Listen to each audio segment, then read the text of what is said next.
Predisporre un nuovo servizio rifiuti con la previsione del ribasso del quinto d'obbligo relativo all'appalto. E quanto è stato deciso al termine dell'incontro di ieri mattina presso l'assessorato comunale all'ecologia tra gli assessori Domenico Fontana e Giovanni Amico da una parte e i sindacati dall'altra.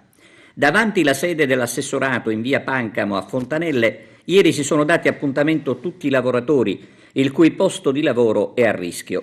Massiccia la presenza delle forze dell'ordine tra carabinieri, polizia, guardia di finanza e vigili urbani anche in Borghese, oltre agli uomini della Digos, ma non c'è stato alcun bisogno di intervento anche perché tra gli operatori ecologici si è registrata soltanto l'amarezza e la preoccupazione per il loro destino di padri di famiglia, gente che ha chiesto e chiede di avere garantito il lavoro come giusto che sia.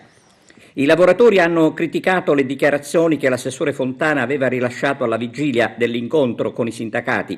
Come si può ottenere, hanno detto, un servizio migliore se si mandano a casa gli operai? Come dicevamo, amministratori e sindacati torneranno ad incontrarsi il 13 dicembre per riprendere il discorso iniziato ieri in assessorato e per cercare di risolvere una vertenza che non può trascinarsi oltre, anche perché non si possono lasciare nella disperazione le decine di famiglie che hanno tutto il diritto di trascorrere le prossime festività in maniera serena.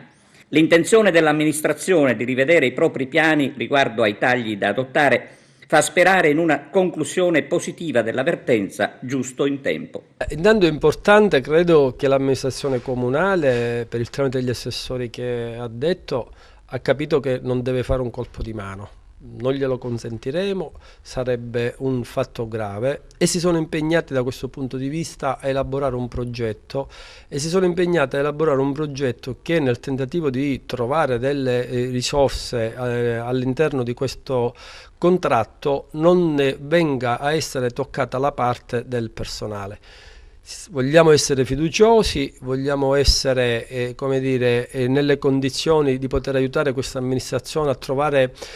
la soluzione per i problemi di bilancio. Vogliamo essere fiduciosi e dare un contributo a questa amministrazione nel tentativo di dare un servizio di igiene ambientale efficiente, degno di questa città, sempre nel rispetto dei lavoratori.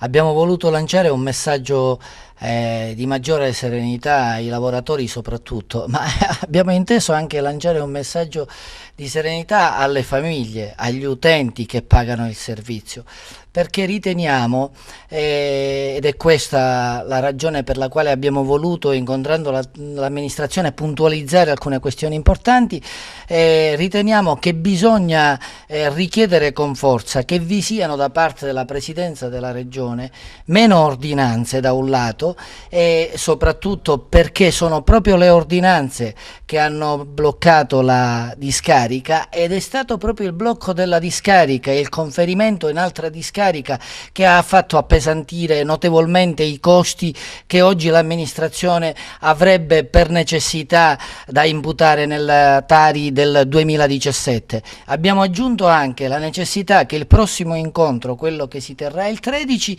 vi siano presenti l'SRR, il presidente, il raggruppamento di imprese, il gestore della discarica, le organizzazioni sindacali. Non dimentichiamo che l'appalto va a scadere e sarà l'SRR a predisporre il nuovo bando.